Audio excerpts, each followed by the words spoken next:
Hi, എല്ലാവർക്കും നമസ്കാരമുണ്ട്. ഇന്നത്തെ നമ്മുടെ സ്പെഷ്യല് നത്തോലിയാണ് കേട്ടോ. നത്തോലി, നത്തലെന്നൊക്കെയാണ് നമ്മുടെ കണ്ണൂർ ഭാഗത്തോട്ടൊക്കെ പറയുന്നത്. അപ്പം ഇതിന് കോട്ടയം ഭാഗത്തോട്ടൊക്കെ പറയുന്നത് കൊഴുവാന്നാണ്. അപ്പം വേറെ എന്തെങ്കിലും പേരുണ്ടെങ്കിൽ ഒന്ന് കമൻറ്റ് ചെയ്തേക്കണം കേട്ടോ. അപ്പം എനിക്ക് 2 പേര് മാത്രമേ അറിയത്തുള്ളൂ. അപ്പം അത് ഞാൻ ക്ലീൻ ചെയ്തുകൊണ്ടിരിക്കുകയാണ്. ക്ലീൻ ചെയ്യാൻ 1/2 മണിക്കൂർ എടുക്കും കേട്ടോ. ഒത്തിരി ചെറിയ മീനായതുകൊണ്ട് തന്നെ നമുക്ക് അത് റെഡിയാക്കി എടുക്കാൻ കുറച്ച് സമയം എടുക്കുന്നുണ്ട്. അപ്പോൾ അത് റെഡിയാക്കിയതിന് ശേഷം ഞാൻ നല്ല ഉപ്പിട്ടിട്ട് ഒന്ന് കഴുകി എടുത്തിട്ടുണ്ടായിരുന്നു. അതിനുശേഷം നമുക്ക് അതിനാവശ്യമായിട്ടുള്ള ചെറിയുള്ളി എടുത്തിട്ടുണ്ട്, ഇഞ്ചി എടുത്തിട്ടുണ്ട്, വെളുത്തുള്ളി, പച്ചമുളക്, കറിവേപ്പില, ഇത്രയും സാധനങ്ങൾ ഞാൻ റെഡിയാക്കി വെച്ചിട്ടുണ്ട്. അതിൽ ഞാൻ ഉള്ളി ചതയ്ക്കുന്നില്ല കേട്ടോ. ഉള്ളിയും ചെറിയുള്ളിയും ഒന്നും ഞാൻ ചതച്ചെടുക്കുന്നില്ല. കാരണം എന്താണെന്ന് വെച്ച് കഴിഞ്ഞാൽ അത് ഒത്തിരി ചെറുതായി പോകുന്നതുകൊണ്ടാണ്. കുറച്ച് കഷ്ണമായിട്ട് തന്നെ കിടക്കുന്നതാണ് എനിക്കിഷ്ടം. അപ്പം ഞങ്ങളിന്ന് ലുലു പോയ സമയത്ത് ഞങ്ങൾക്ക് ഒരു മാങ്ങ കിട്ടിയിട്ടുണ്ടായിരുന്നു. അപ്പം ഞാൻ 3 മാങ്ങ വാങ്ങിയിട്ടുണ്ടായിരുന്നു. അപ്പം ആ മാങ്ങയുടെ ഒരു ഹാഫും കൂടെ ഞാൻ ചേർക്കുന്നുണ്ട്. ഒരു പുളിക്ക് വേണ്ടിയിട്ടാണ്, അല്ലാതെ നമ്മൾ കുടംപുളി ചേർക്കുന്നുണ്ട് ഓൾറെഡി.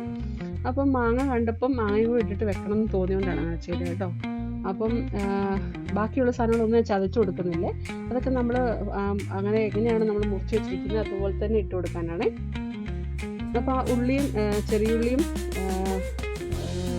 ഉള്ളി സവോളയും കൂടെ ഇട്ട് കൊടുക്കുന്നുണ്ട്. പിന്നെ ചതച്ച സാധനങ്ങളെല്ലാം ഇട്ട് കൊടുക്കുന്നുണ്ട്. ആ കറിവേപ്പിലയും കൂടെ ഇട്ട് കൊടുത്തു.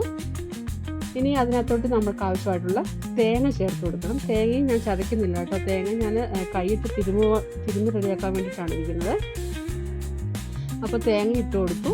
അതിലേക്ക് ഒരു 1/2 ടീസ്പൂൺ മഞ്ഞൾപ്പൊടി ഇട്ട് കൊടുത്തിട്ടുണ്ട്.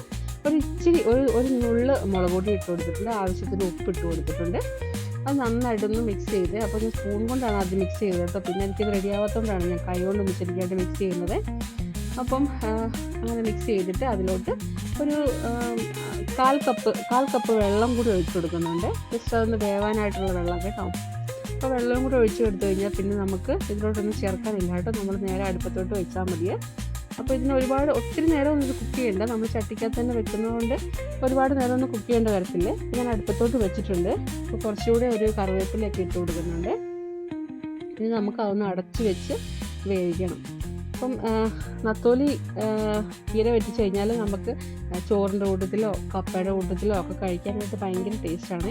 അപ്പോൾ ഞങ്ങൾ ചോറിൻ്റെ കൂട്ടത്തിലാണ് ഇത് കഴിക്കുന്നത് കേട്ടോ. അപ്പം നമുക്കൊന്ന് ഇളക്കി കൊടുക്കാൻ പറ്റത്തില്ല. അപ്പം നമുക്ക് ജസ്റ്റ് ഇതുപോലെ ഒന്ന് ഷെയ്ക്ക് ചെയ്ത് വെക്കാൻ മാത്രമേ പറ്റത്തുള്ളൂ കേട്ടോ. സ്പൂണൊക്കെ വെച്ച് നമ്മൾ ഇളക്കി കഴിഞ്ഞാൽ പെട്ടെന്ന് പൊടിഞ്ഞു പോകാനുള്ള ചാൻസ് ഉണ്ട്. ഞാൻ അതിനകത്ത് കുറച്ച് വെളിച്ചെണ്ണ ചേർക്കുന്നുണ്ട് കേട്ടോ. ലാസ്റ്റ് അത് വെന്തതിന് ശേഷമാണ് ചേർക്കുന്നത്. അപ്പം നത്തോലി പീര വെച്ചിരിക്കുന്ന വീഡിയോ നിങ്ങൾക്ക് ഇഷ്ടപ്പെടുവാണെങ്കിൽ എല്ലാവരും ലൈക്ക് ചെയ്യണം, കമൻറ്റ് ചെയ്യണം. ഇനി ഇതുപോലെ അല്ല ആൾക്കാർ വെക്കുന്നത്, നിങ്ങളൊക്കെ വെക്കുന്നതെന്നുണ്ടെങ്കിൽ അതെങ്ങനെയാണെന്ന് എനിക്കൊന്ന് ഷെയർ ചെയ്തേക്കണേ. അപ്പം ഞാൻ വെക്കുന്നത് ഇങ്ങനെയാണ് കേട്ടോ പീര വറ്റിക്കുന്നത്. അപ്പം ഒത്തിരി ടേസ്റ്റ് ഉണ്ടായിരുന്നു. Thank you so much for watching. അപ്പം വീഡിയോ ഒക്കെ എല്ലാവർക്കും ഇഷ്ടപ്പെടുന്നുണ്ടെങ്കിൽ ലൈക്ക് ചെയ്യണം, കമൻ്റൊക്കെ ചെയ്യണം, എല്ലാവർക്കും ഷെയർ ചെയ്ത് കൊടുക്കണേ. Thank you so much.